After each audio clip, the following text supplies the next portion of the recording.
All right, welcome back to a new season of Explorer with Jonathan Hayes. I'm your host. Today, we are kicking off this new season with a very special guest. Brent Sass is with us. We're going to get into his resume here in just a second. This show has always been about exploring resilience in the wilderness, in competition, and in life. And I think Brent Sass kind of encapsulates all of that as we're going to see in this podcast. Brent is one of the most accomplished long-distance mushers in history. And that full stop. First race of his career, the 300-mile Yukon Quest, which he won. He's won the 1,000-mile Yukon Quest 3 times. He won the 50th running of the Iditarod Trail sled dog race. So he's one of just a handful of people who have won both the 1,000-mile Yukon Quest and the 1,000-mile Iditarod. So this guy's legit. He's known for his bond with his dogs, and this is something that I got to witness firsthand in the running of the Copper Basin a few years ago. He's known for his incredible endurance in some of the harshest conditions on Earth. We're going to talk about that. And he's also known for a life that's built around living in harmony in these wild places, working and living with his dogs. But at the same time, Brent's life has included a recent period of intense public controversy. In late 2023, allegations of sexual misconduct were made against him that were shared with sled dog race officials and news organizations. Now, it's important to note that no criminal charges were ever filed, and Brent has firmly denied these allegations. Those allegations led to him being disqualified from the 2024 Iditarod, and I believe also subsequently Copper Basin and a Yukon Quest race. Then what appeared to be a stepping away from competitive mushing and the public eye. Some people saw this absence as a nonverbal admission of guilt. Other people see it as his quest for peace in the face of all of this media storm. And I want to take a moment here and I want to say I believe the allegations should be taken seriously. I've physically assaulted, and I'm moving off my script here. I usually don't use a script, but I'm using a script today because it's very important we get this right.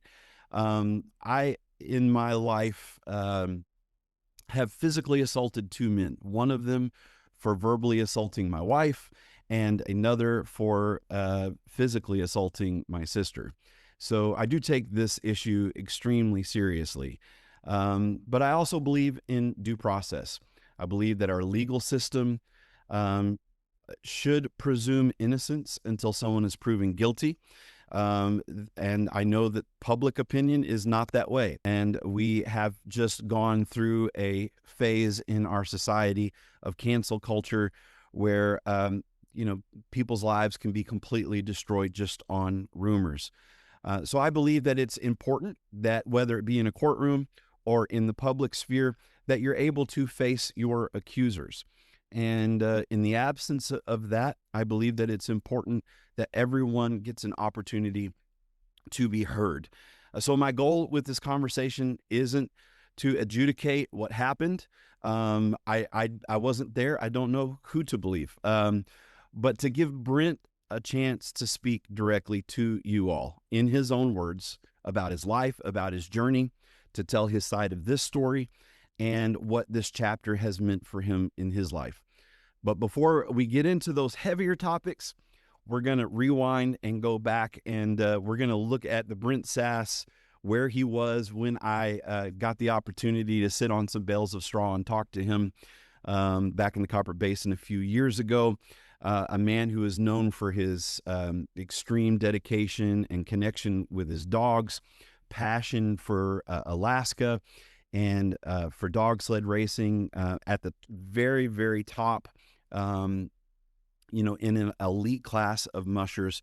So I want to talk about, Brent, I want to talk about what led you to Alaska, why you chose to live the life that you did with a dog team, and what all of that has and does mean to you. So all that said, Brent, welcome to the show. Yeah, hey, thanks a lot for having me. I appreciate the opportunity to be here and have a little chat with you. Yeah, Yeah. and I look forward to everyone getting a chance to hear your story. So let's rewind and let's talk about where you grew up and what kind of kid you were before you moved to Alaska. Yeah, well, I grew up in Minnesota, a suburb of Minneapolis, St. Paul. And, I had my dad was a remodeling contractor. We were a modest family, and I had a brother and a sister. And we grew up just doing everything. Our parents, let us out into the outdoors early and sort of let us fall down and get up and fail and do all those things, which I think is what set me up for the success I would have in life. My dad owned a business, and so we, as kids, were also part of that business. And so we, in the end, I got really involved in learning how to do active, hands-on construction, maintenance, that type of thing at an early age. When a lot of kids were off, going and playing with their friends, I was going to the rental properties and mowing lawns and cleaning toilets and doing stuff like that. We also were in all the sports. My mom drove me and my siblings around to all the sporting events and all of that stuff. So I had a really awesome childhood. My mom and dad were the core of setting the good examples and everything for life in general. And so I was very fortunate to have a great upbringing. I was an Eagle Scout. The Boy Scouts played a big role in my childhood. My grandma is very proud that like all of her sons and all of her grandsons are all Eagle Scouts. So that was really big part of our family dynamic. And I think also that was the beginning of setting me up to really be engaged in the outdoors and get further and farther out. In the beginning, it was just the wilderness in Minnesota, but from an early age, I showed that love for the wilderness. Yeah, I think you just saw my daughter come through the room. We were just having this conversation yesterday that you do your kids no favors by handing them life on a silver platter. You know, some of the most failed people in the world are the children of wealthy millionaires who had just everything handed to them. Work ethic is, an essential. So it sounds like your parents were really great about instilling that work ethic and sense of adventure in you guys.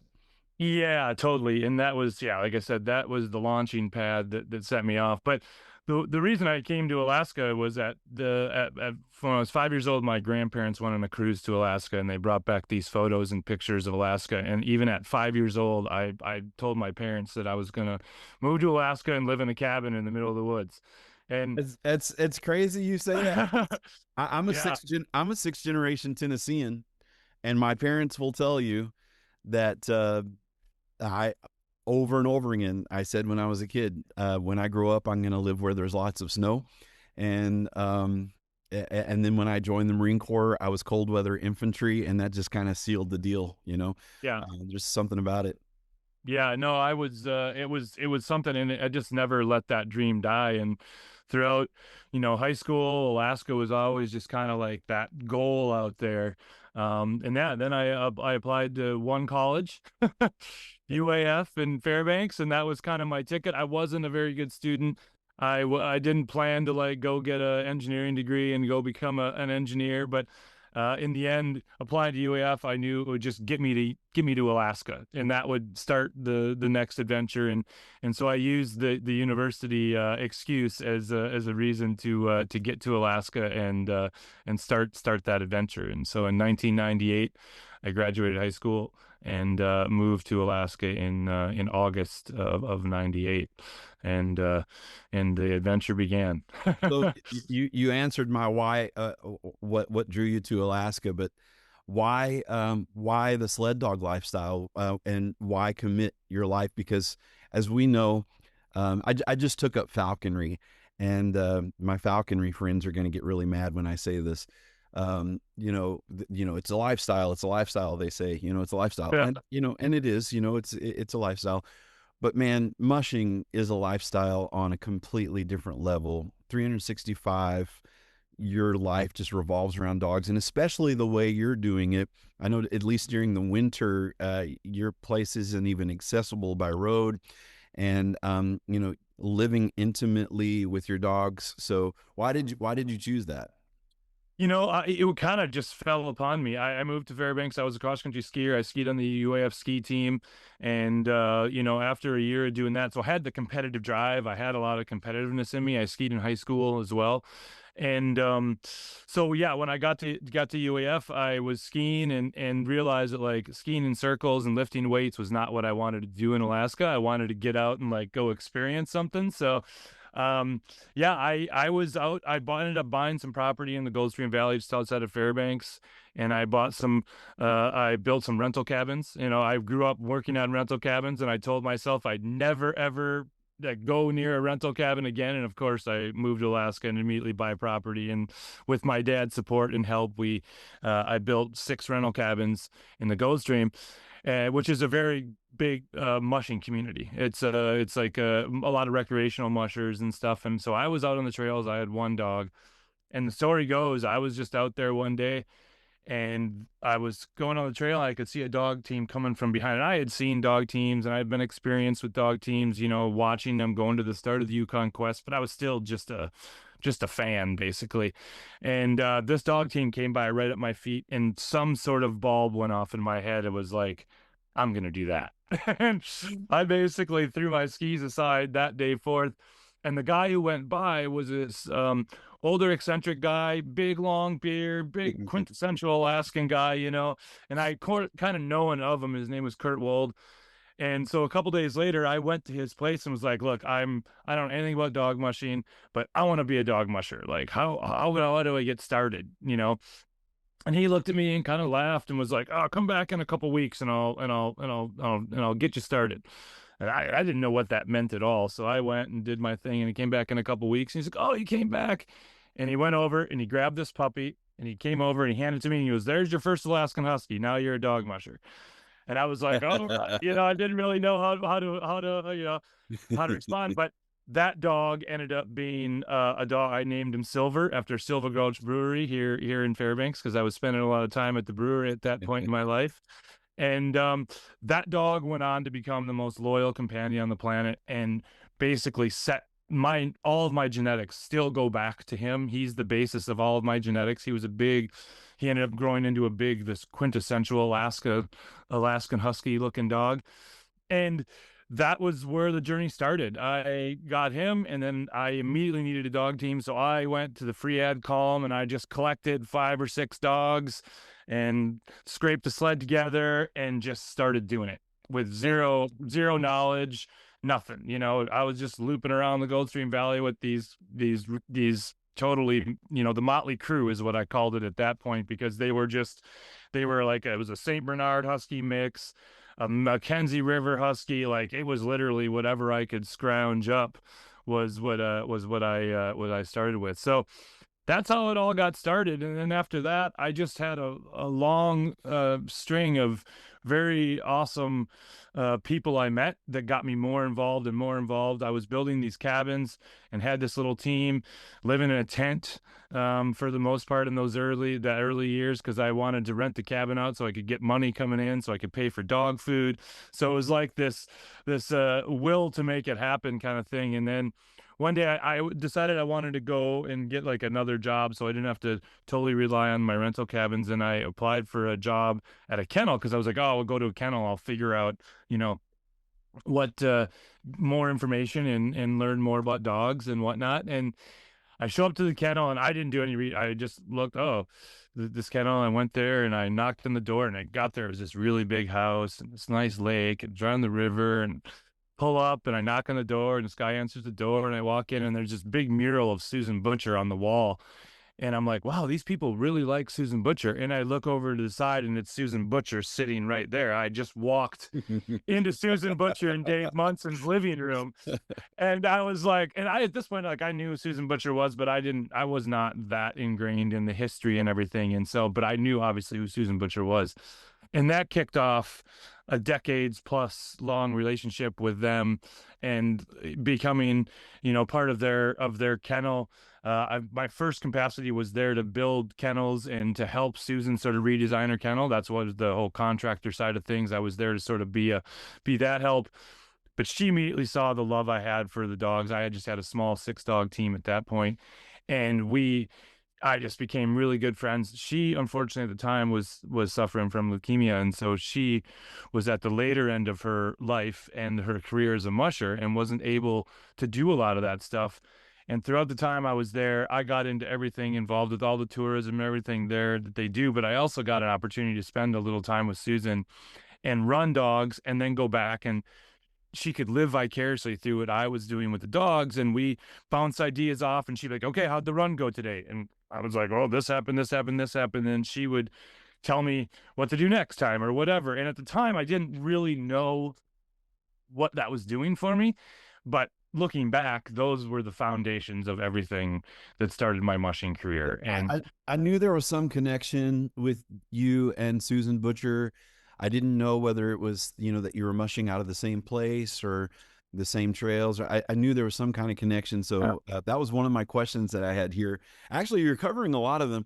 I don't want to open a Pandora's box here by asking you this, because I know how passionate you are about it. But your dogs are known for being really Arctic dogs when compared to, some of the racing Huskies that you race against. Yep. So talk to me a little bit about that, like how you developed that and what you looked for. Yeah, so after getting that exposure with Susan, I knew that I wanted to be a dog musher. I knew that I wanted to race. That gave me that connection to the racing. And so at that point, I started to figure out, okay, if I want to build this kennel, I need to get some good genetics. This motley crew here is not going to get the job done. Susan gave me the opportunity to actually run the Serum Run route in 2005. I traveled the trail with their dog, so that was like my first edition of going on a long distance traveling trip, and it totally hooked me. I went back, and at the time, Lance Mackey was the man, and he was my hero, is my hero, still is my hero. And at that point, I was like, I'm going to go to Lance and I'm going to get some dogs and I'm going to start this kennel. And, I'll never forget it. I was at Lance's, and he had seen me a couple of times, like I was starting to be on the scene a little bit. And I had gotten some Susan dogs, and that was kind of one of the dogs I ran my first Quest, the 300 in, and I had success. And so people sort of knew who I was at that point, but it wasn't like I was still a newbie and didn't really have a full kennel. And I'll never forget it. I was at Lance's place, and he's like, I was buying 2 dogs, and he looked at this little female, and he's like, take that bitch and breed her to that big male you got. And that was Silver, and that he had like been the star of my first race. And this was like God telling me to go and do a breeding, in my eyes. I was like, all right, that's Lance Mackey said, do this. Let's do this. If Lance says it, it's got to be right. Yeah. So I bred that dog, and it created the first round of my true race dogs. It was between Silver and this dog named Chicken, who eventually would go back to Zorro. So it was really part of his core genetics. And then I built the kennel around that. And for me, it was about racing, but it was also about exploring the wilderness. And I really loved the Arctic. I had spent some time way north of the Arctic Circle, up in the Brooks Range with this small dog team that I had. And I wanted to get in there. The original version of my mushing was to get further and farther out into the woods to hunt caribou and to get to be able to explore the wilderness. And the racing kind of fell in after I started getting with Susan Butcher. And so in my head, I wanted to create a dog that could go run the Yukon Quest.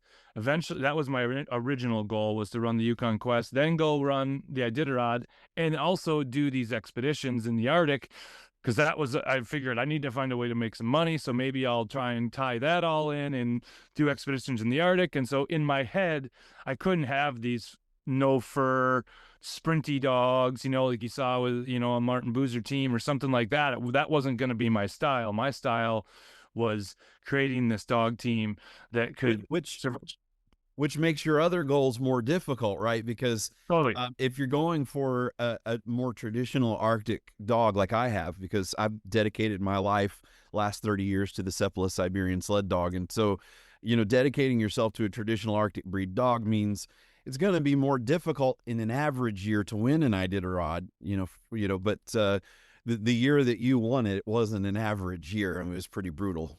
Totally. And, but throughout all of that, as I bred that, and then obviously I did more breeding and the kennel grew. And for a few years, I had a pretty large kennel and I was working at another tourism operation here outside of Fairbanks, and I was making money and I was sort of able to expand the kennel and start really getting nerdy about the genetics, and not like the names and whatever, but like the dog that I wanted to create that would be best for my personality, the way that I like to do things, the way that I ran dogs.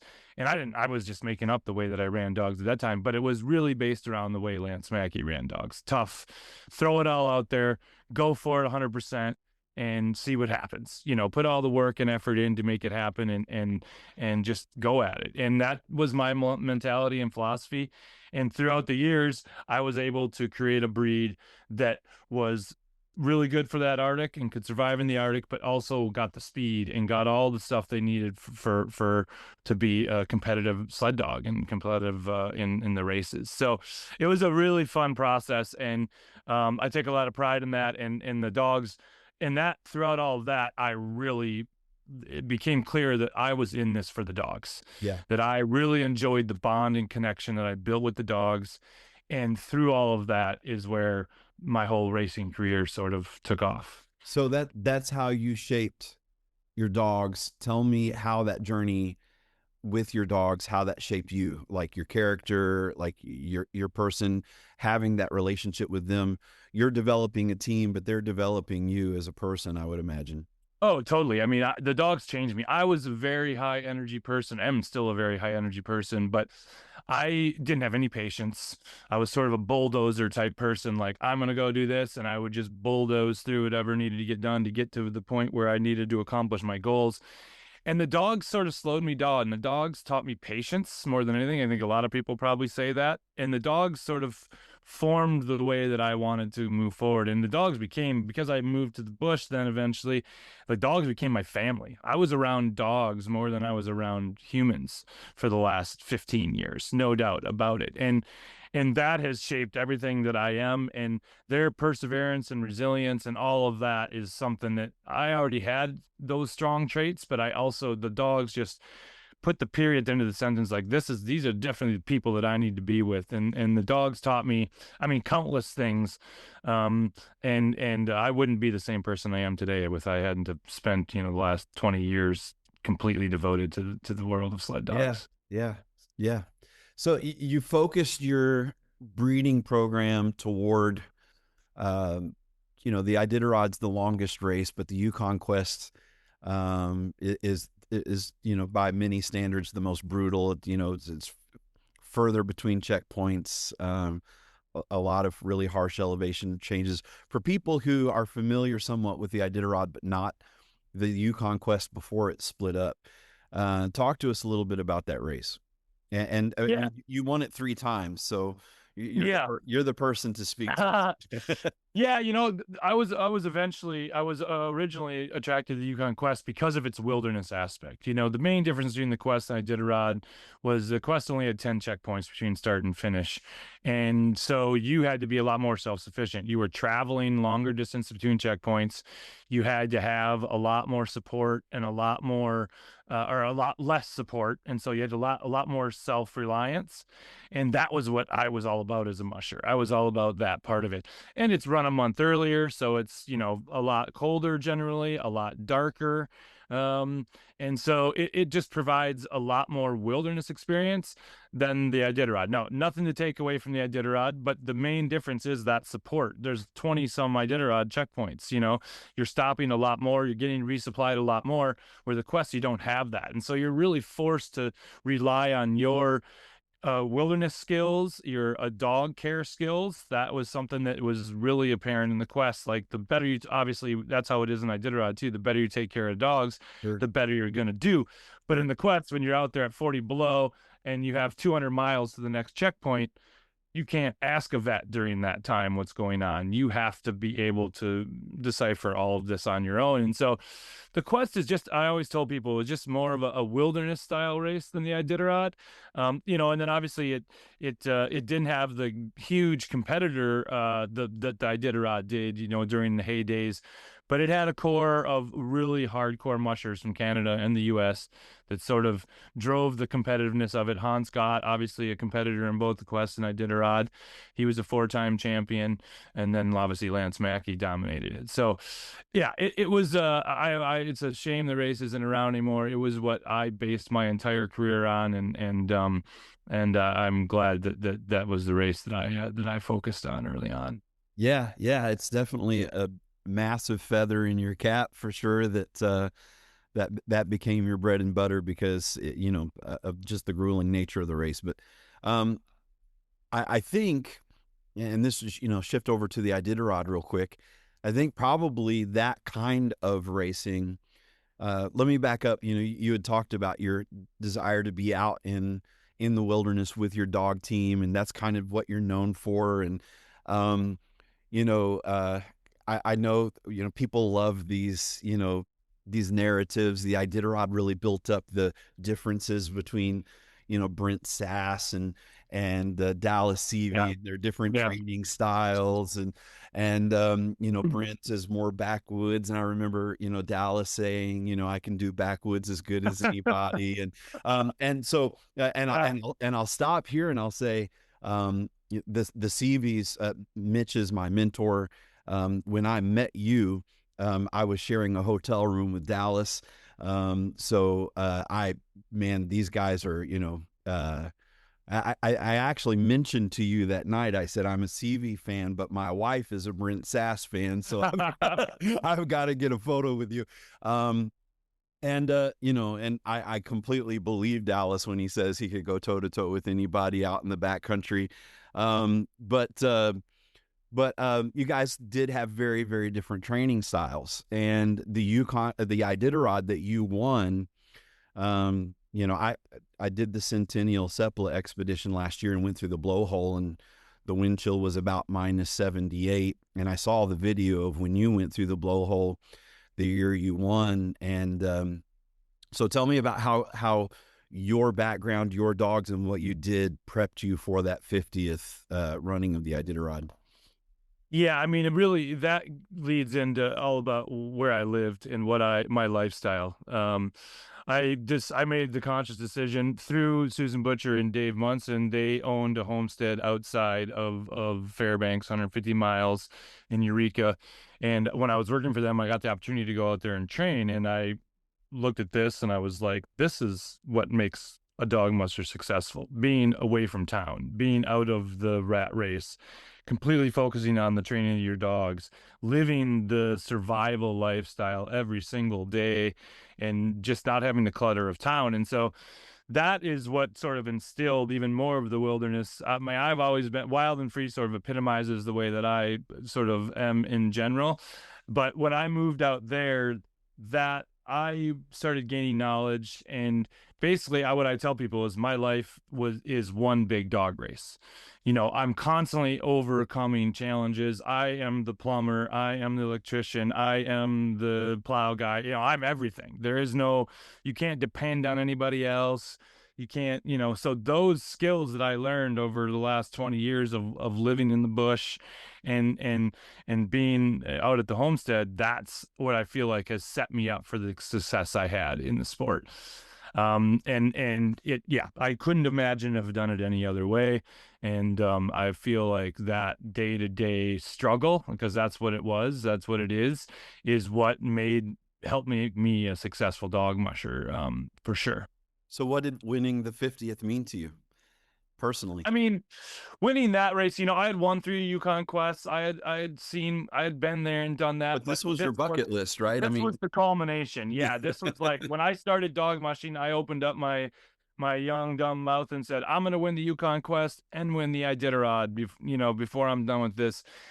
And so when I just remember, I mean, coming in, especially with how crazy that race was and the big storm at the end, and how, basically I had Dallas CV chasing me for, 1,000 miles. I was in the lead pretty much the whole race. And it was one of the more stressful things I've ever encountered in my life. But the thing is that this is all about confidence and leaving no stone unturned in training. And I feel like I base a lot of my success in my training.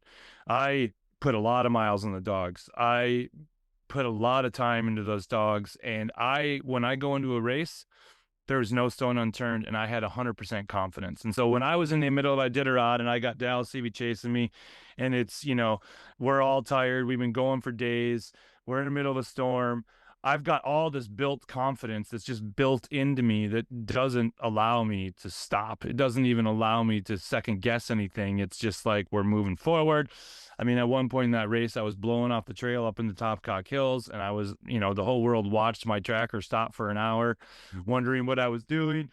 And the whole time it was crazy. It was a crazy. Dude, that video was sick. And yeah. I have that video, by the way.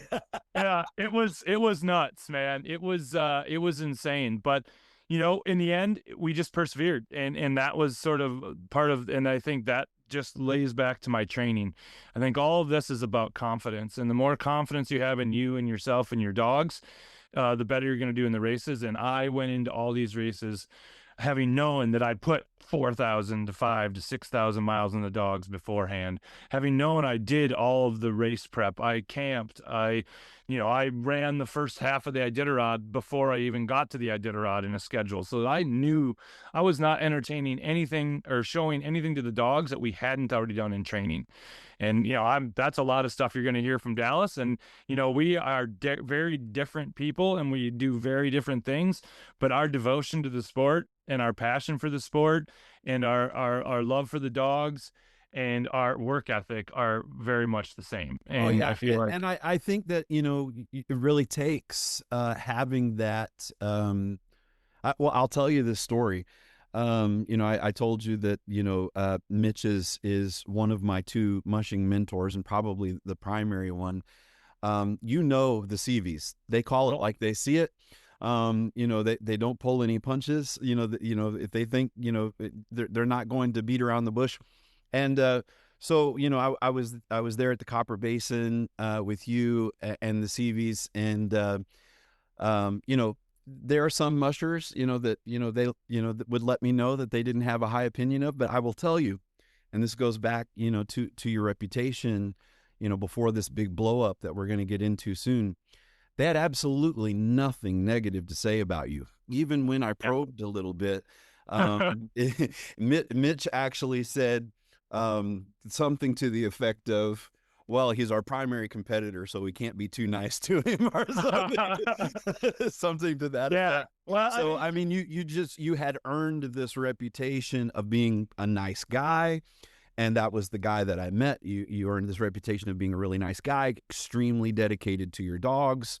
And, I in my mind, I kind of painted the difference between you and Dallas as kind of like the Iceman and the Maverick from Top Gun, like Dallas is, ice cold. Everything is precise. Everything is just, and you're just, more of the Maverick, just, go for it kind of, personality. And, and it was always fun watching that play out between the 2 of you. Yeah, I mean, and the bottom line is that my success came from my failures, if I'm honest. I mean, most people know, if you followed my career at all, it was very up and down. I was going 1,000%, and when you throw 1,000%, you fall down and you got to get back up. And I fell down a lot, and 2016, one of the things, it was one of those races where I was racing against Dallas and Mitch. We were in the top 3, it was the 3 of us, and we were plowing, and I was like, this was a dream come true to me. I was out there on the coast running, looking around, seeing the 2 CVs around me, and I was like, it was the most amazing thing on the planet. And then, I got to White Mountain, and obviously I had made some mistakes that I knew that would happen, way before, earlier in the race. And, my team wasn't ready to go when I was ready to go from White Mountain, and I went from 3rd to 20th. And it was like the biggest slap in the face for myself to myself. It was all my fault. I made those decisions. But, I was chasing the CVs, and I got caught up in their race. And that was a huge mistake, and one that I learned, and it was a hard lesson to learn, but I parked them, and we got in. We finished the race. I knew the dogs had accomplished their goal. I got them across the finish line, not where I wanted to, but I learned a lot from that race, and the CVs watched that. And they, I think at that point they're like, oh, this guy, yeah, he still hasn't learned how to get this done or whatever. And they were right, but I took that as more motivation to put my head down and charge and learn what they were doing differently that I wasn't doing. And again, it was just about experience and about making those mistakes and correcting your mistakes and learning from your mistakes and moving forward and taking full accountability. I mean, I took full accountability for what happened in that race, and that was really important to me because I knew that I made a mistake. The dogs were not in fault. And so, my relationship with the Seavies sort of grew from there. And then they saw, like, I think they could see that, like, over that time, I started to actually learn something, and I actually started to put the things to use, and then actually became a real competitor, in those later years. Yeah, that's awesome. So I got a couple softball questions for you before we move on. Yeah. I can't trust anyone who doesn't drink coffee. So what what's going on with that? Well, I mean, I'll tell you what the whole basis of it is. When I was a little kid, my mom would go on, take us kids on her coffee, our coffee breaks with her friends, and she'd put her face right in my face. And when I was a kid, I have this horrible memory of coffee breath in my face. I'm blaming it all on my mom. And my poor kids, because I'm a coffee addict. So so yeah, and I just got a really bad taste for coffee from that as a young kid, and I just literally I've never drank a cup of coffee. I still intake plenty of caffeine in different ways, but I do not drink coffee. Okay. So next softball question. I think I might actually know the answer to this question because I've been experimenting with it. But this will give you an idea of how much of a student I am of you master mushers. You sway on the runners all the time. Yep. It's a So trademark. Talk to me about that. I have a hard time sitting still, as where it really bases from. And so I would, start doing the sway thing, and it just became something I did without even knowing I was doing it. And then I kind of realized, like, hey, I think maybe like it might actually help me go a little faster. So then I started doing it even more, and it became a trademark. A lot of people have followed me and seen the sway for sure. But yeah, it just kind of happened, to be honest. I don't really know. I think it sprouts from the fact that I just can't sit still very well.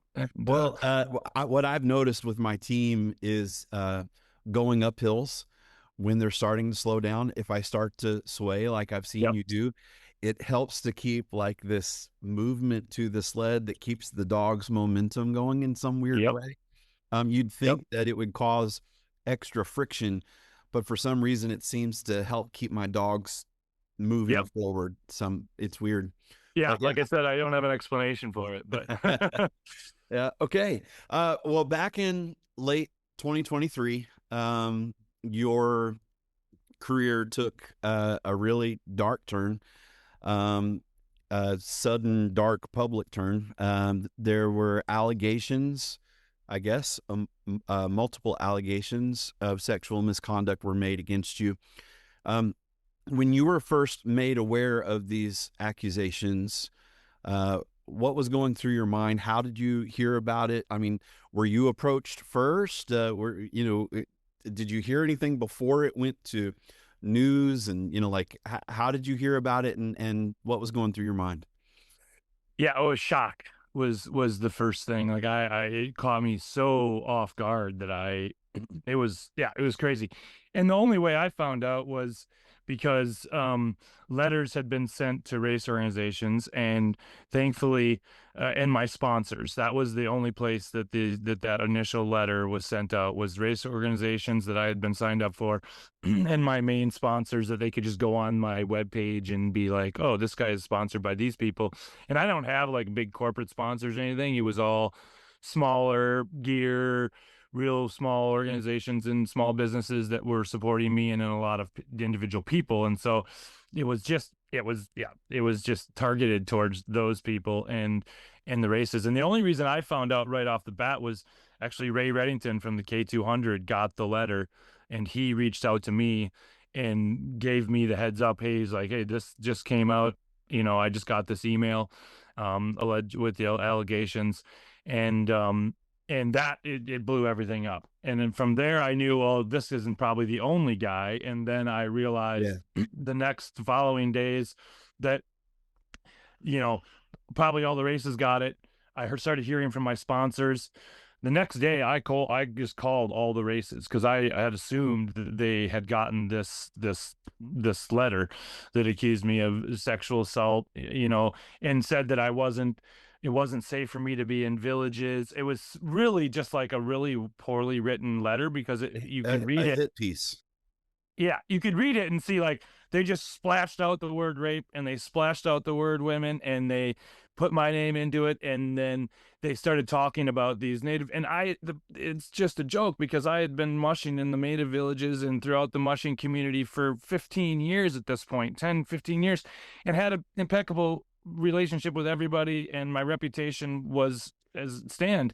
So it was, to me, I was like, this is crazy, but like, I'm gonna fix this. Like, this is a joke. Like, how can people take these things seriously, especially when they just sent it to my sponsors and to the races? Well, and that was something that jumped out to me because, in prep for this interview, I did a little bit of a deep dive, and, and for the record, I have to say, I wasn't there. I don't know if you're innocent or guilty. I wasn't there. I don't know if they're telling the truth or lying. That said, you not hearing from police, not hearing from law enforcement, not hearing from a court, and you not being approached about this, but it going straight to races and sponsors, whether it's true or not, this is definitely a hit. Like, this is we are going to destroy Brent Sass. Yeah, that was the point. There was no seeking of justice. There was just the attacks, and I hit it head on. I talked to the races. I said, I'm willing to work with you. Let's figure out how to exonerate. Let's figure out this and figure out how we can work through this, because I told them this is all lies. I denied all of the allegations, and to be honest with you, like, I immediately reached out to Copper Basin, immediately reached out to those races, and everybody was like, well, where's the where are you been charged? Is there? And I was like, no, there's nothing. There's no charges. All this is a ploy to go after my career and me as a person. And so I proactively tried to contact, obviously my sponsors were just like, yeah, they pretty much just discarded it right away. They realized, like, they were behind me 100% right from the get-go. I never lost any sponsors. I never had any problems with any of my sponsors. Like, and my reputation preceded me, and that was luckily, like, that's what people held on to in my close realm, but immediately, obviously, action started happening, and there's a little bit of a timeline here that I think most people don't understand. What happened was Iditarod reached out. I reached out to Iditarod, and they formed a panel from their board members, and I had a video chat with Iditarod, and I told them my truths, and the letter was written by a person named Rose O'Hare, and that's where all this starts, is because I had a prior relation, not even a relationship, we had hung out in the past, and it was totally amicable, and it was a friendly interaction, and we had our time, and then we parted, and there was no, like, she continued to be around in our circles. And so I had a history with this person who wrote this letter, which was, was kind of crazy to begin with. And they had put the Planned Parenthood, it was on Planned Parenthood letterhead, but I immediately hired lawyers. I immediately went after this and did some research, and Planned Parenthood had no comment. It was obviously a rogue employee. There was they didn't want to have anything to do with it. And through my lawyer, there was no point in even pressing them, because this is a huge operation and they're just going to deny it. And there isn't anything that I can do to turn that around. So she just used that as a thing. So Iditarod did their investigation. They had an interview with Rose as well. She could give them no information. She could give them nothing more than she wrote in this letter. And like a week and a half later, 2 weeks later, they closed it with insufficient. They closed the case and said that these letters have no sufficient evidence of any wrongdoing, and we are closing this accusation. So it got closed out at that point. The Copper Basin and the K200 all fell in line with them, and the Yukon Quest all was just like, yeah, if there's no charges and these, we can't legitimize these accusations. And everybody, it kind of just died off a little bit at that point. But then in December, like, and this whole time I'm like in the middle of my training. I'm like going as hardcore as I can go. I'm putting my head down. This isn't stopping me because I am innocent, and I know that. And so I have 100% confidence to just keep plowing forward. December 12th, the K300 is the first contact I had with the K300 over this. They had not gotten in touch with me. But after that Iditarod dropped it, I just figured, that's the biggest race in the sport. Most of these other races don't have the capabilities to do any major research or anything like that. And so they're going to probably follow suit with Iditarod, but they did not. And they wrote me a big, long letter about how, this affects the villages, and sexual assault is a problem in the villages. And I understood that 100%. I get it. But the facts are is that I had run that race 4 times. I had been in the villages. I had made communication with all of them. I had made friends with all of them. They all knew my reputation. I had no prior history of any of this. And I just pleaded my case that way, like this is where we're at. How can you take this at face value when there's nothing backing it up? And this is where things got frustrated, because all sort of justice went out the door. There was no level of fairness involved. And even the thing that frustrates me the most is like the K300 is run by a lawyer, and they're bound by the law. And in the end, they just threw the law out the window. I mean, in their statement, they said, we do not have the ability or the desire to investigate this anymore. So we're not going to rush to judgment. But by asking me to withdraw, you're rushing to judgment. You're accusing me of being guilty before any reason of. Yeah. And let's be clear. First of all, to acknowledge the fact that, if a woman is abused, it is hard for them to come forward. It is hard to make, these big public statements and get into the public eye. So that is a legitimate concern. But that said, our whole system of justice is based on an accused being able to address the accusations, to confront their accuser, and that there is a presumption of innocence until proven guilty, that you're innocent until proven guilty, not guilty until proven innocent. So I can understand how this would be really frustrating, from your perspective. Yeah, I mean, it was just all got thrown out the window, and it was all anonymous. So there, everyone says, oh, you didn't fight back. But what was I going to fight back on? Who was I going to fight back against? There was no one taking accountability for any of these accusations. And then they said, oh, we got more accusations. But these people, yeah, they're just going to keep writing letters that just repeat themselves with no basis in truth, with no evidence, with nothing. And so in the end, the K300 just basically said, we're lazy and we don't want to deal with this problem, and we want to protect our race, so we just don't want you to be here. And the thing with the K300 is that it's a fly-out race. And so the race organization supports you the whole way. You need them to give you a host family. They are supporting you the whole way. So I can't just get in my truck and drive down like the Copper Basin. I can drive down, and I don't need the race to support me at all.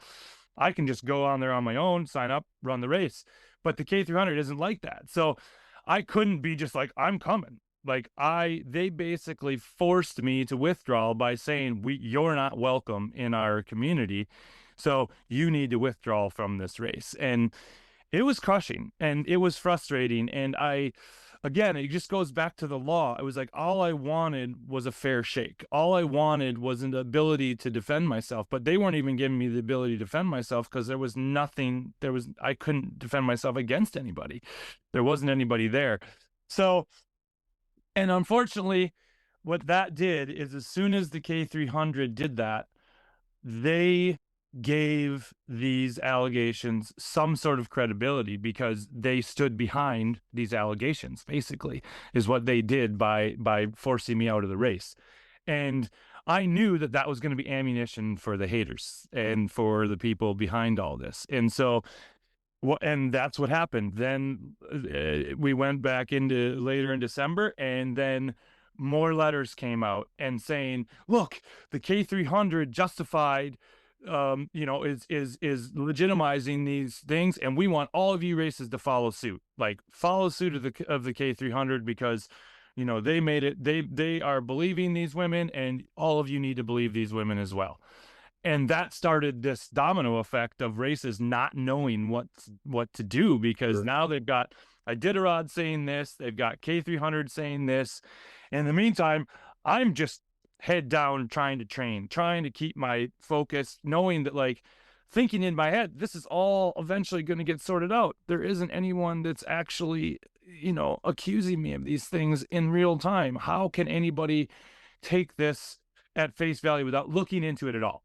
But I have some notes here, but it just started to snowball. So because let me and I want you, I don't want you to feel like you have to do the notes. Yeah. I want you to just flow freely here. So I want to ask you, and this will probably be the toughest question in this interview. Obviously you've denied these allegations from day one. This is your first time speaking to the general public about this. So what do you want to say about the allegations? What do you want to say about your position? What do you want people to hear that maybe, people, because the squeaky wheel gets the grease, and he who complains the loudest wears, and the keyboard warriors are out there, and you haven't, you withdrew yourself. So what is it you want people to hear, about these accusations and your position concerning them? Yeah, well, first and foremost, they're not true. I did not commit any of these things that I'm accused of.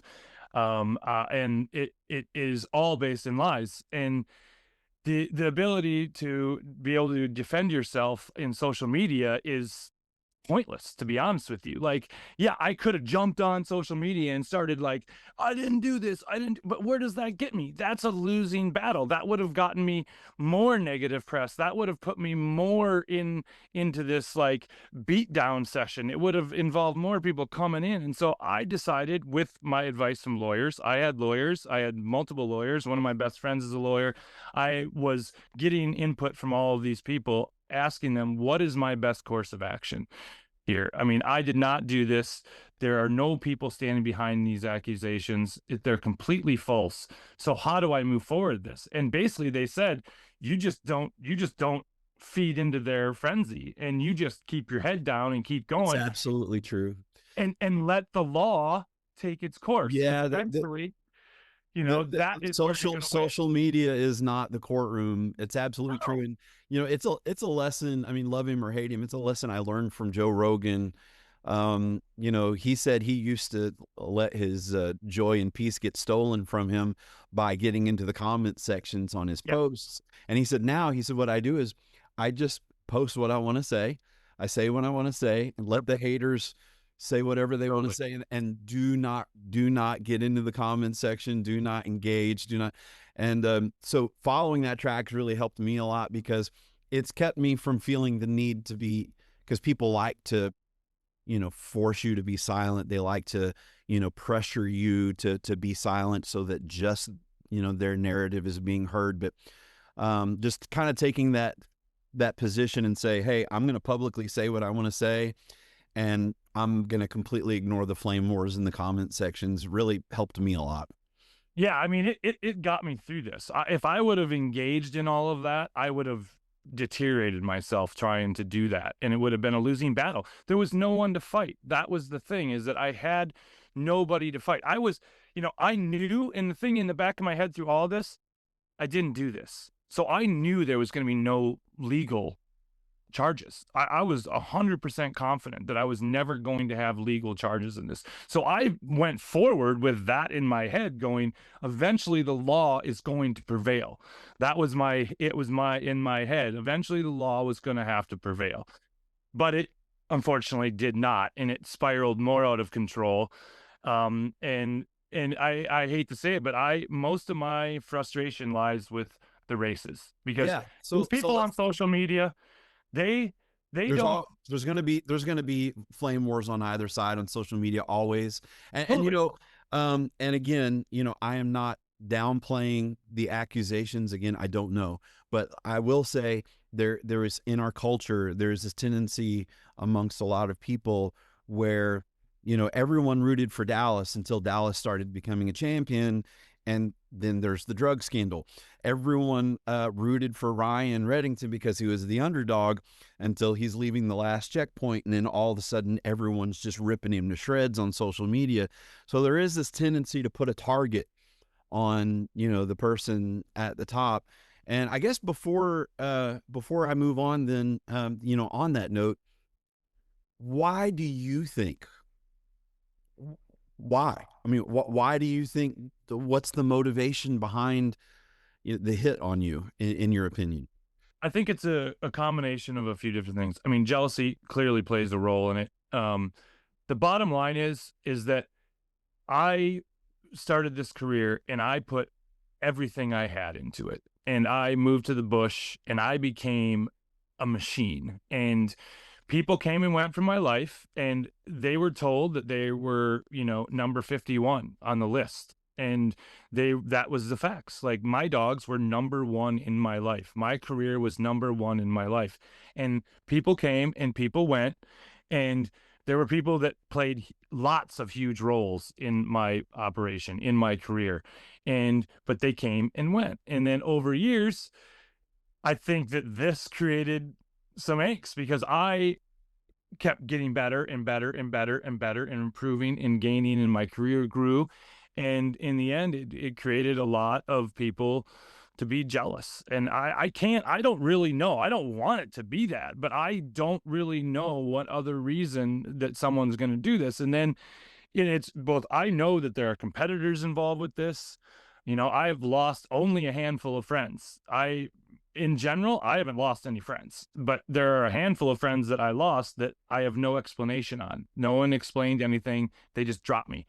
And these are competitive mushers that I was racing against, and they just dropped me without any explanation. And so that right there just tells you, like, there's motives behind the motives for sure. And so at the very least, they want to distance themselves from the controversy.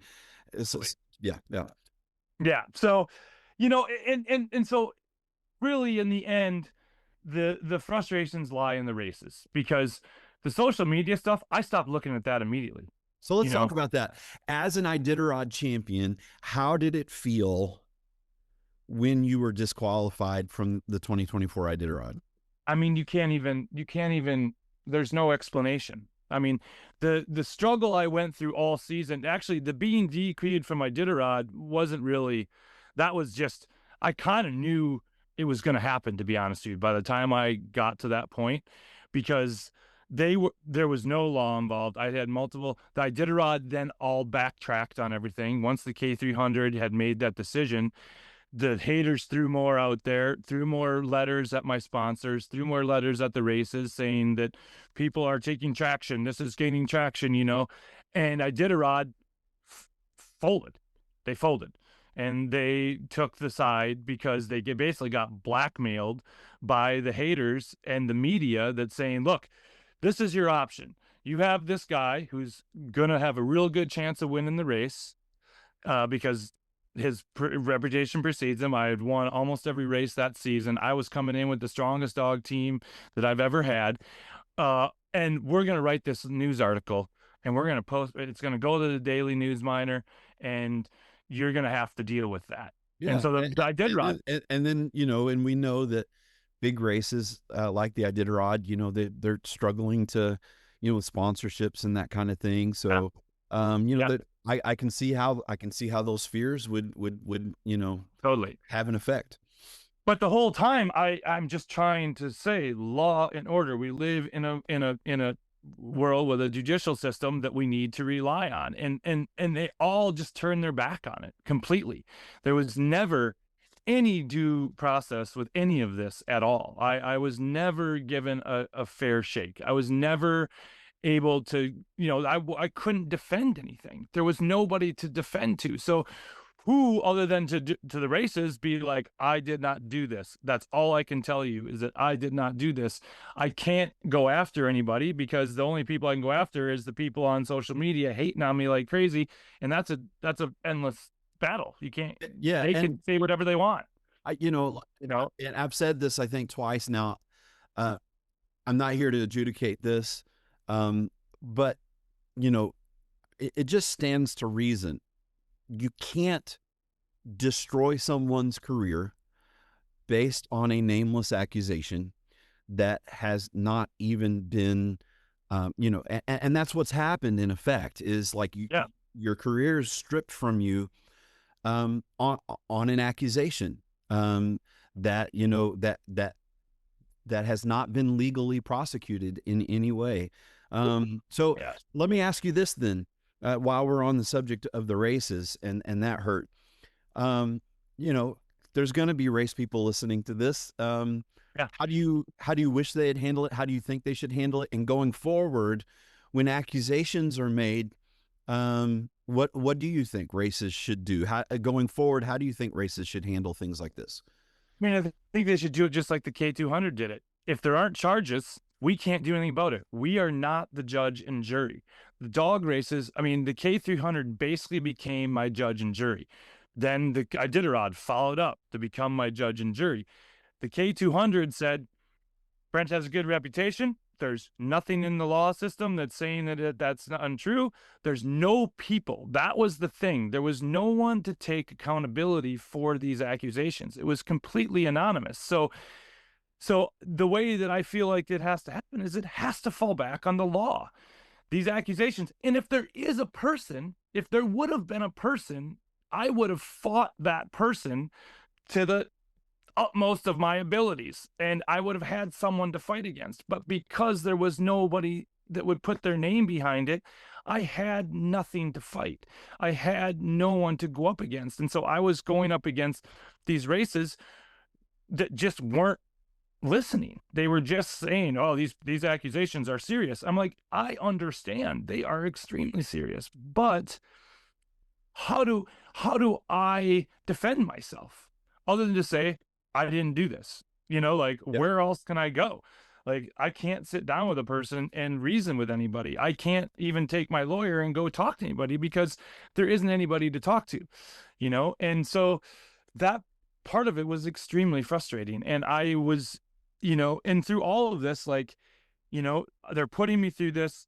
The Iditarod is calling me and telling me this, that they got affidavits and anonymous, and I'm like, who? It's anonymous. Well, then what am I supposed to do? How do I deal with this? And I got to the point where everyone said, oh, you should have fought it more. You should have done a defamation lawsuit. But who am I going to file a defamation lawsuit against? I mean, these haters on social media have all the right to say whatever they want all over the internet, Yeah. So I had no defense. Okay. So looking back, either in your interactions with these ladies, or in your public response or interaction with the races, if you could do any of that over again, is there anything that you'd do differently? I mean, no, because I didn't do anything wrong with these women, so I wouldn't change anything there. Yeah, if I say I would change something, I would have not devoted my life to sled dogs, and I would not have my career. And so people can berate me all they want. Yeah, am I not a good boyfriend? I am definitely not a good boyfriend. Like, I put dogs first. and first and foremost in my life. I will admit I am a very flawed person, but I put myself to some goals and I go at it 1,000%. And did I upset people along the way? Yes. Did I have arguments with females along the way? Yes. Did I probably break some hearts along the way? Yes, I did that. I know I did that. And I I regret that in some way because I know that I did hurt some people in an emotional way because of that. But at the same token, I wouldn't be what I am today if I hadn't have done that. And all of those people played a role in getting me to where I am today. And even these people that have these allegations, I mean, I pretty much know by timeline who did these allegations. All right. And I know these people, and they were big parts of my life, and they played a huge role in my career. And when they left, it clearly wasn't what they wanted, or down the line, it clearly wasn't what they wanted. And for some reason, they felt like this was some sort of retaliation. And all I wish is that I don't know. So your position is hell hath no wrath like a woman scorned. That's your yeah. That's your position. That's basically it. I mean, I said I'll admit to all of that. Like I put the dogs first, and so when you go in, let's assume that that they're listening. What would you say to them? Why did you wait 10 years? Why were you my friend? Like, these people were all my friend from the time date where all these accusations were said to happen. They continued to be my friend. I was talking with these people throughout that time. And as I moved to the bush and I became more secluded and more focused on my career, I separated myself from people more. So I definitely lost touch with a lot of these people. And so I wasn't in touch with these people for a long time. But why then, right after I start having success, do you come out and say that all of this happened? Like, it's kind of a red flag, right? To anybody who can see anything. You can't wait 10 years and how can you hold this in? And then also, how is this justice? This isn't justice. Like, yeah, you ruined my life. You took my career. You took everything that I did for the last 20 years and it got evaporated. Basically, in the time span of 3 months, my entire career and my reputation was shot because of mainly the people on social media who spread that around. And then when these allegations came out that are completely false and completely made up stories,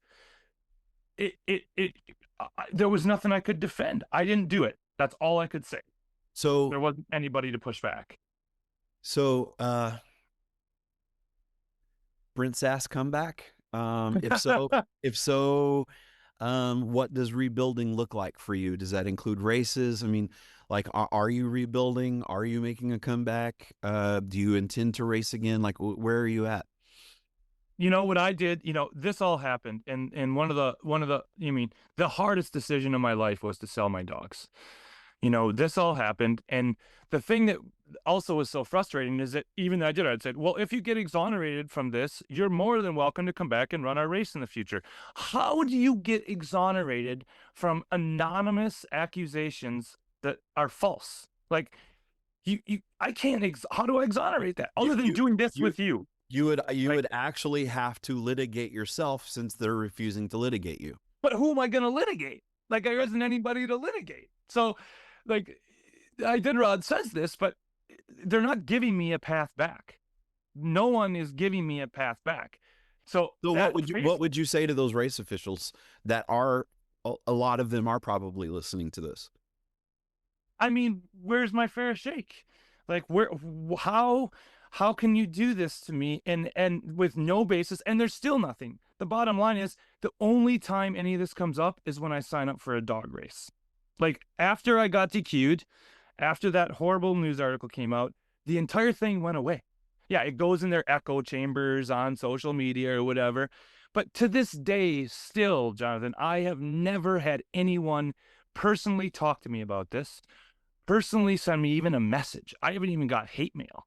There's been nothing like that because it's all just in the eyes of these crazy people on the internet that like to spread all kinds of rumors. And so, I mean, I just want my fair shake. How do I come back? Yeah, then let me know how I come back, because you've made it impossible for me to come back to the race. So what you would say to them is, you know, you can't win. You can't win a.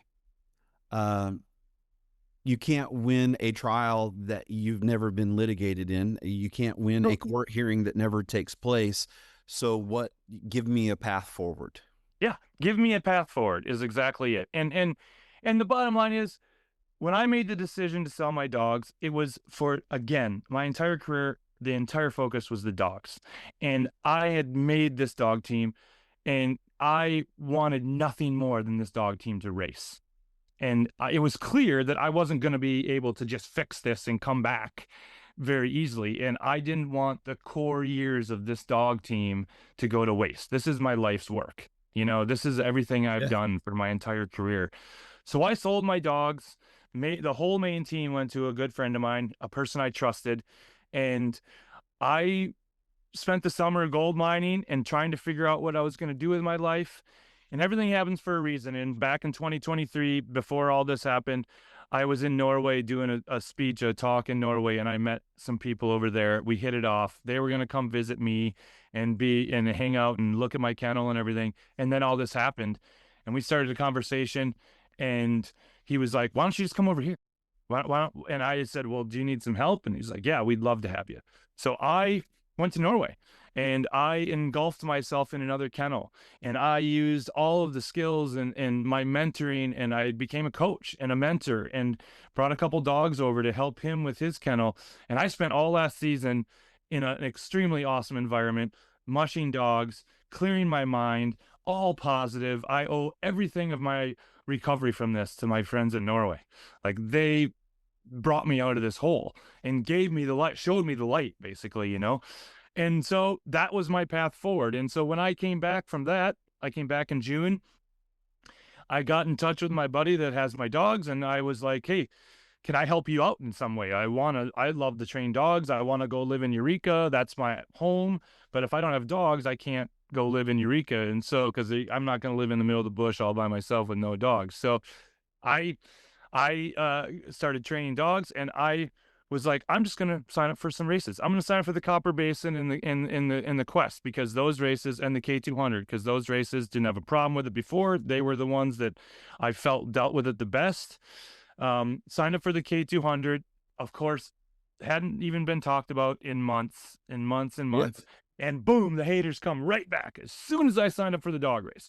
If that isn't just the writing on the wall, I don't know what is. You know, like, how is that possible that it can die out? Nobody cares that I'm a rapist until I get signed up for a dog race. Then everybody cares again. And that is the most ridiculous part about all of this. And I want the races to look at that and say, how can you defend that? Like, how can you say, oh, as soon as he signs up, they all come back out of the woodwork. Oh, we better not let him race, you know? And the proof is, I signed up for the K200 first. They started hating. The K200 erased those comments and blocked those people, and it went away. My name's on the list. No one says anything. K200 says they're not getting any complaints. And I'm like, okay, well then this is good. Like, that race took the right accountability for it.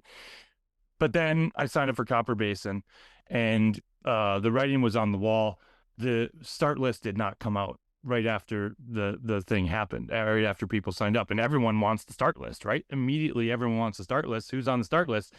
And they wouldn't release it. And then I got a call from the race manager of the Copper Basin, and he just said, the board is having trepidations about letting you on the race. And he's like, the vote doesn't look good. And then after a week of basically being put on trial over social media, because at this point, everyone found out, like, oh, Brent signed up. And that's why we're not getting a start list, because the Copper Basin is figuring out whether they want to put him in the race or not.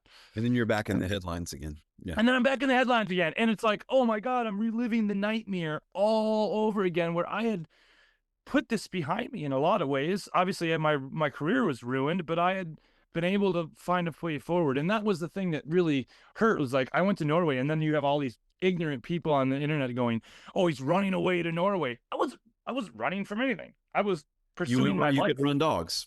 Right. I was pursuing my life. I was, in the end, these people wanted me to crawl into a hole and hate myself. Like that's these social media people's message. And I wasn't going to do that.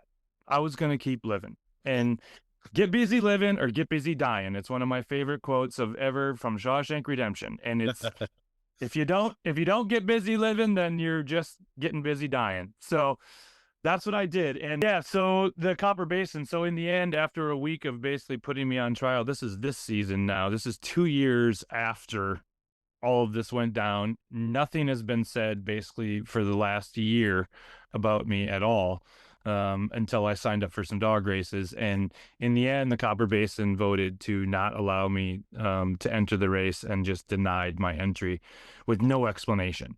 Because there is no explanation. They can't put any explanation behind it because there is no explanation. So there's no basis in fact in anything. So yeah, so that was a hard pill to swallow. That goes back to like, how do I exonerate myself? So this is a lifetime ban from any kind of dog sports, because anytime Because of hearsay. Because of pure hearsay. And there has never been, I mean, for the record, I'll say it again, there has never been charges. There will never be charges. And if there are ever charges, I am more than equipped to fight them to the nth degree. Well, and here's the, assuming for a moment that you're telling the truth and you're innocent, then I think you would agree with what I'm about to say. And I said this publicly when all of this blew up on social media 2 years ago. You can't destroy someone's life on rumors. And to say, our culture just went through this short phase where it was like, believe all women, believe all women, believe all women. That's as crazy as saying believe all men. Yeah, because exactly. the presumption is that all women are inherently good and all men are inherently evil. That's the presumption when you say believe all women. You can't believe all women. Like there has to be, and I know it's hard because I've had it in my own family. And what I was going to say, I'm sure you would agree with, is I said publicly, look, rapists, castrate them. Totally. Give them the death penalty. Like I am not soft on these issues at all, and so my reasoning here, for bringing you on is not because I'm soft on these issues. It's because I believe that you cannot destroy someone's life on hearsay. So my hope, Brent, is that if the accusations are true, my hope is that the victim would actually seek justice, go through the court system, press charges, and have her day in court, give you your day in court, and that she comes out victorious in those court hearings, right? If there's if she's truly a victim. If and until then, I think it's just logical and reasonable to say you can't give Brent a life sentence. No. Yeah. For anonymous hearsay. Yeah. That's what I've been given. I mean, and I saw the writing on the wall, and my lawyers saw the writing on the wall 2 years ago. They said this can't go away because you can't exonerate yourself. So that's our question to the races. And at the time I was like, I don't care about the races. I'm done with the races for now. And then when I came back and I had a whole new outlook on it, I was refreshed. I was back from Norway. I had nothing but positive vibes.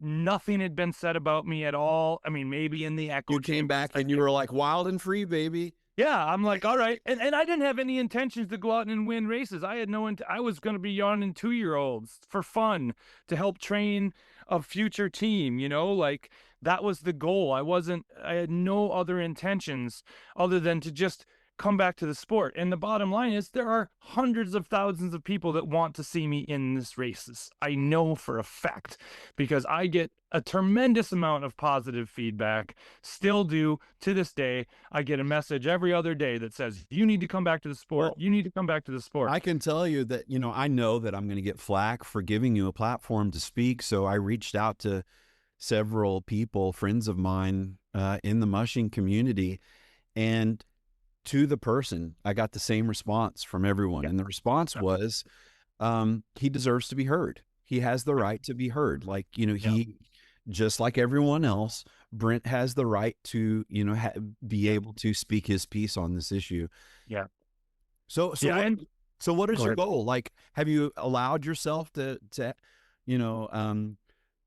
people perish for a lack of vision, and that's where darkness really sets into the heart. Have you allowed yourself, to have vision, to have, what your goal, your plan, like what are you looking at? Yeah. I mean, don't get me wrong. I mean, when your entire life gets taken away, swept out from underneath you, when you have, like, that was the way I made money. It was everything. And so it was a total revamp of my entire being, and like I said, the healing happened in Norway. I came back, and the vision is to stay in dogs. I love dogs. I have 3 dogs. I own 3 dogs at the moment, my retired dogs, and the rest of them are with people that I trust and know. And luckily I'm able to have a hand in that now. And I'm helping them train their dogs. And because they were my dogs, and so the genetics, I obviously have the ability to work with these dogs very, very well because I know them. And so, yeah, and then I have this opportunity in Norway, and I'm going to continue to go over there and help the kennel and my buddy over there. And so, yeah, I'm just moving forward.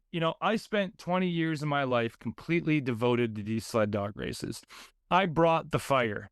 I brought the positive energy. I brought everything that the race needed to make it a better sport to watch. I brought the drama. There's no doubt. Like I said, my career had the biggest highs and lows of anybody's. There's no doubt about it. And it was 99% of it was self-inflicted. And I took accountability for all of those crazy roller coaster rides. And that's why people liked me. That's why people got endeared to me. And do I want to be back in that public spotlight? No. Social media ruined that for me. I'm not really that excited about getting back into it, especially after what happened this year, because following the Copper Basin thing, I went to the Quest and was like, hey, I just got put on trial for signing up. I don't want to go through this again. Do you guys want me in your race? And the board voted unanimously, yes, we want you in this race. But of course, then that leaked out to social media, and then they started hating on the race. They started going after sponsors, and I saw that. Actually, I saw race officials getting attacked on social media for considering letting you race for any sort of support of me. And it's just irrational. I mean, those people on social media are completely irrational, and all you have to do is look at what they're posting and look at what they're saying, and it's just not rational thought. That's all I'm asking people to look at, is like, the reason I didn't engage is there is no point to engage. If you engage, you fuel the fire that just pumps those people up even more, and it just doesn't do any good. And it's horrible, like you say with the Joe Rogan thing, it's horrible for your own psyche to even think or look at any of that. Mm-hmm. So to be honest, like I said, my frustration is with the races, because in the end, the Quest backed down and told me, oh, it's better if you just don't sign up. You're creating a lot of flack. You just want to stay out of this right now. It's better you don't. And this is a race. But right now is 2 years later, and it's still stay out of it right now. Like, how long do they want you to stay out of it? It's forever, because these people on social media aren't going to stop. I could not sign up for a race for 5 years. And probably when I put my name back on a list, those people have nothing better to do with their life. So they're just going to keep throwing the spitballs, So I just got sick of it. And I just don't deal with it. I mean, the best thing that ever happened from all this, I am off social media. Like the clarity of not being on social media anymore is amazing. Now, do I miss reaching out to my fans? Do I miss having the interaction with them? Because they were a large part of my success. My fan base was the most loyal you could ever have on the face of the planet. I mean, when the Iditarod DQ'd me for the iPod Touch in 2016, which was another complete farce, I'm the only person in the history of Iditarod to get DQ'd twice for zero dog related issues that were never proven, and so, but the Iditarod took a hit for that. My fans backed me 1,000%, and they couldn't do anything after that. They had to eat crow on that, and they changed the rule. It's the Brent Sass rule now, because now you can use as much two-way communication devices as you want. Like that one, I actually at least. Yeah, I'm running a 250-mile race next year, and I think it's the next week. I mean, and I think the Can-Am Crown is like the only race that still bans two-way communication. Like everyone else is like Brent Sass did at this point.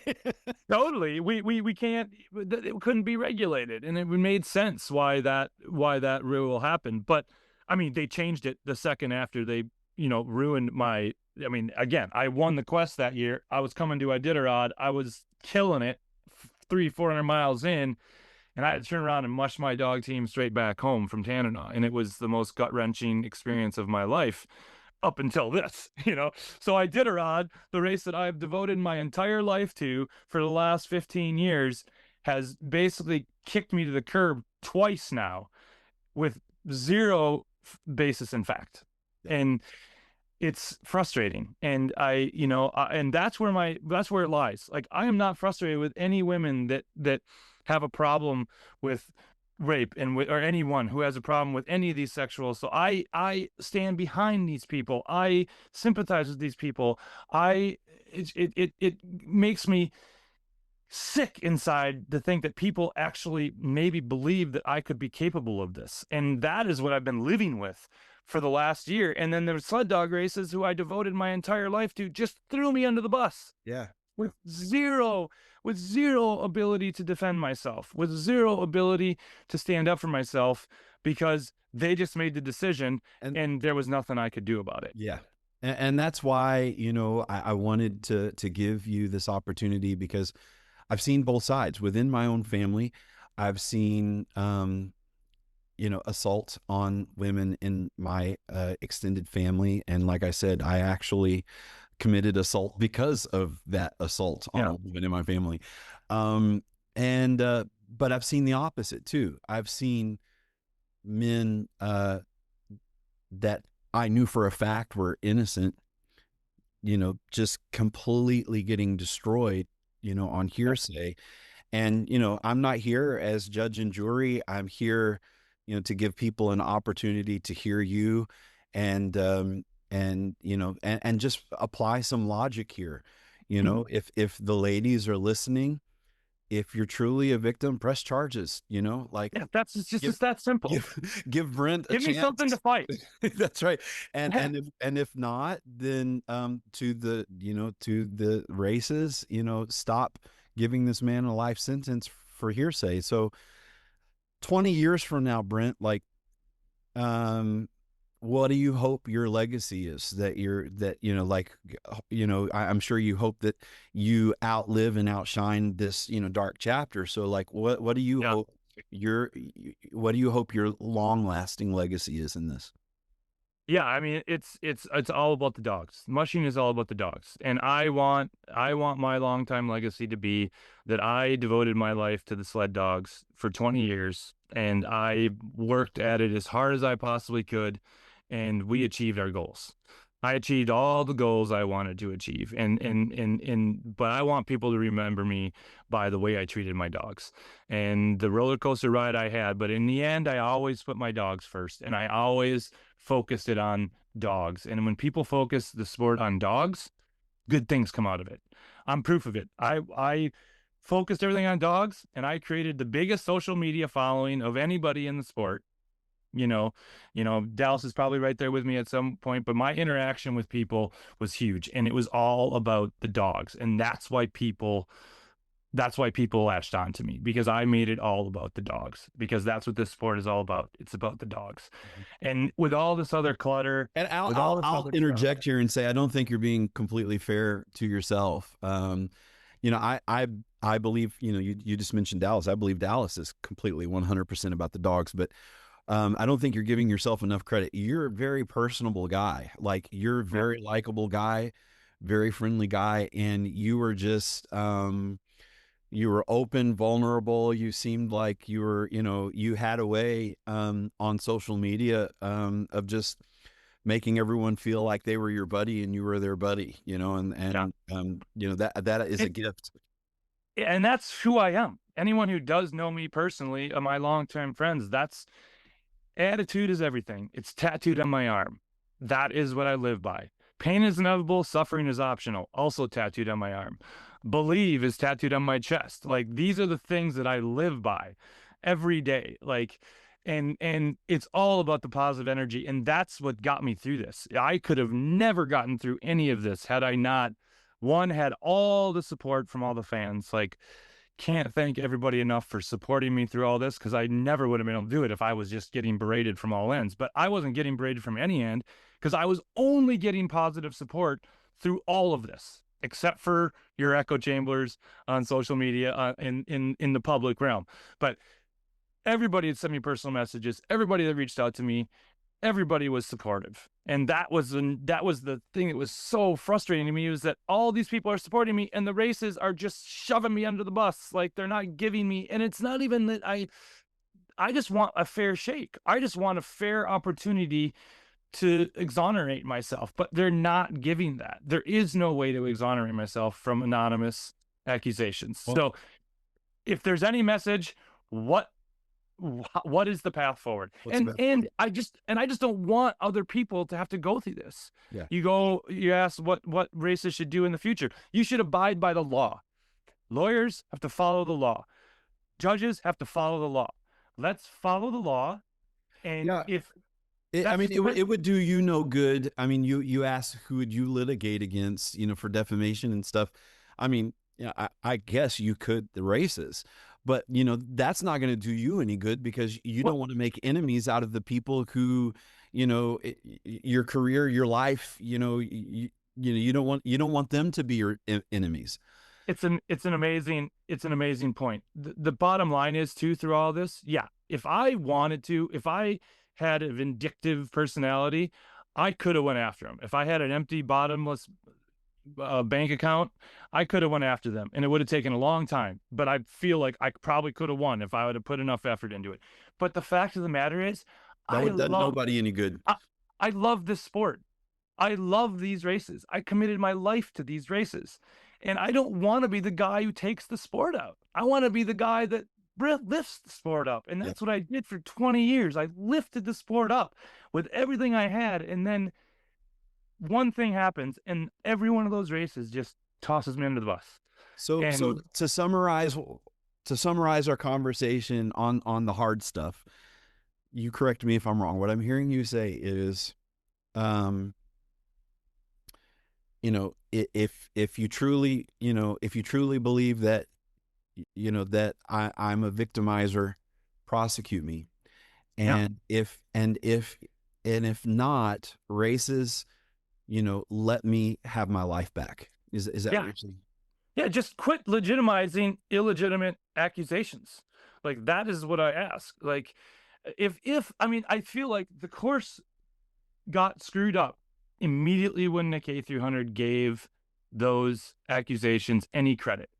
And I hate to say it, but I blame the K300 for this, because they opened the door. The Iditarod did the right thing to start initially. Yeah.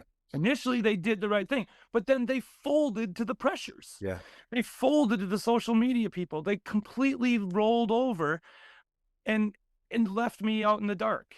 And what they did is they opened it up for all of this stuff to happen. And I mean, we can get into what's going on out there right now, but there's a guy who gave Iditarod a whole bunch of money, and he's in the Epstein files. So we don't need to go down there. But how do you compare those two? Like, what do you do? Iditarod, you set your standards. So now how do you do that? You can't condone that. So you didn't condone anything that was accused of me. How can you condone that? And this guy just gave you hundreds of thousands of dollars. And to your point, the right way to deal with it is, not out him No, because he's not been prosecuted, no. as they should not have outed you because you have Totally. not been prosecuted. Totally. I'm not going after this guy. I feel that's his own thing. All I'm asking is Iditarod, now what? Like, this is going to continue to happen. Are you going to just make me the only one that you make an example of? Or does money talk? Like, that's my question to Iditarod. Like, clearly, you have made your stance. And if you're not going to hold up to your stance, then how is anything you've done to me over the last 2 years credible in any way? It's not credible in any way. Everybody on the planet knows that. So, yeah, it's obviously, you can see I get pretty worked up, and I have never talked about any of this with really other than close friends and family. And so it's So really good. It's time. It's time. Yeah, it's really good to get it out there. And love me, hate me, like me, whatever. I don't care really, to be honest, what people think of me. I just want a fair shake. I just want the ability to live my life and not have this cloud be hanging over me forever, because there is no way for me to exonerate it. And the only way is for the races to acknowledge that this stuff can't be held against me. And until Or someone anyone or anyone that's anyone. not been prosecuted and yeah, convicted. That's the fear I have about this sport. And the biggest fear I have about this sport going forward is that the races are not taking care of the mushers. And I'm not one to complain, and I'm not one to make excuses or anything. But the bottom line is, my experience proves that they're just willing to throw anybody, even one of their most valuable assets. And I'm toting myself here now, but in the end, I was a valuable asset to the races and to the sport because I brought a lot to it. I don't think anybody is going to argue with that. And they were willing to just toss it underneath the bus to save face, and for a minute. But they're not saving face anymore, because this is going to live with them for a long time now. And I don't know what the path forward is. The path forward, for me is, maybe I'll sign up for a race again. Maybe I won't. I have a clear head, and I have clear goals, and I'm moving forward with my life. If that involves racing in the future, the time will tell. The one thing I do know is that I don't have time to deal with this stuff. So after signing up for the races this year and having to deal with it again, it's not worth it to me.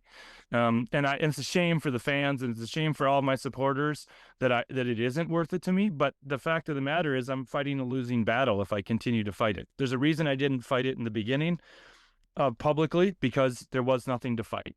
And if I'm given something to fight, I will fight it just with everything I have. But that's not going to happen.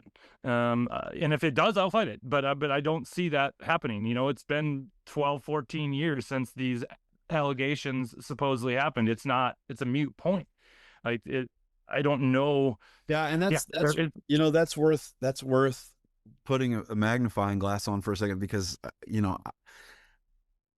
the allegations were made public a couple of years ago. But what you're saying is these are unsubstantiated, unverified allegations from like 12, 13 years ago. Yeah.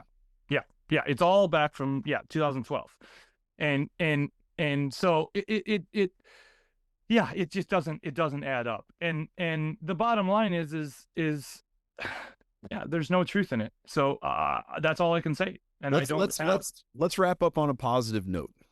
All right. I blew out my knee for the 3 or 4 days before the Copper Basin. So Laura Kittleson raced against you on the team that I had been training.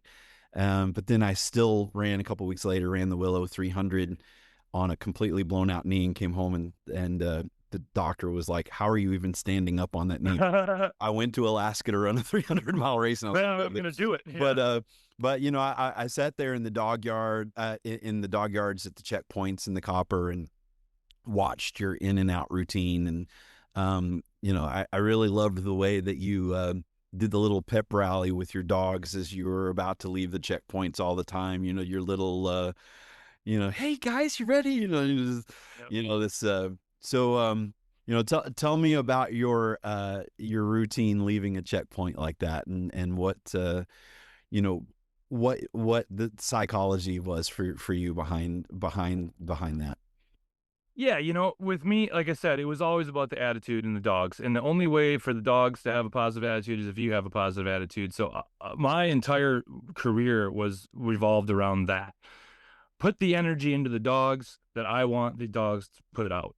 Like, I want them to put out positive energy. I want them to give their all. And so I was always giving my all. I was always giving them everything that I had. And that involved a lot of communicating with them and a lot of talking with them, both verbally and non-verbally, in the end. And people saw it in checkpoints when I'd get, but I have still, even though they aren't owned by me, this amazing connection with the dogs. And that connection is what drove me throughout my entire sport, or throughout my entire career in this sport. And that ability to pump dogs up, I took a lot of pride in, and I was able to motivate my team to do amazing things. Together with them, we did amazing things, and no one can take that away from me. Like, Yeah. that's the bottom line. No one can take that away, and that's a lasting legacy that when people look at me with my dogs, it's positive. And that's the number one thing I can take from all of it is positivity, and that's what's gotten me through it. And in the end, my dogs have also gotten me through this. Even though they're with somebody else, I'm still a part of their life, and I see them thriving, and that makes me happy. Yeah. And that's the lasting legacy, is that no matter who's running them, they're doing what they were supposed to do, and that makes me happy. Wild and free. Wild and free forever. Brent, I appreciate you coming on and being willing to have this conversation, not just about your victories, but especially about this difficult chapter in your life. To our listeners, I want to say serious allegations are serious matters. They deserve to be treated that way, but no criminal charges were filed. Brent has shared his perspective here today and has maintained his innocence in his own words from the get-go. So I encourage everyone to think critically, listen carefully, draw your own conclusions about this. At the end of the day, long-distance mushing is about endurance, and man, the trail can be unforgiving, and that goes for public life as well. Brent, I want to thank you for being here. Yeah, thanks a lot, and I appreciate the platform, and yeah, I just hope that everyone can hear this out and think rationally and think what you will, but just, we got to believe in our judicial system, and that is the one thing I'll stand by throughout all of this, is that law and order means something in this country, and I feel like that is what needs to be. The standards in dog mushing need to live up to that, and these races cannot be the judge and jury. Well, I hope that race officials, I hope that your accusers, I hope everyone's been listening, and that some positivity will come out of this. Thank you for being here. Yeah, thanks a lot for having me, John. All right, take it. Okay. Yep.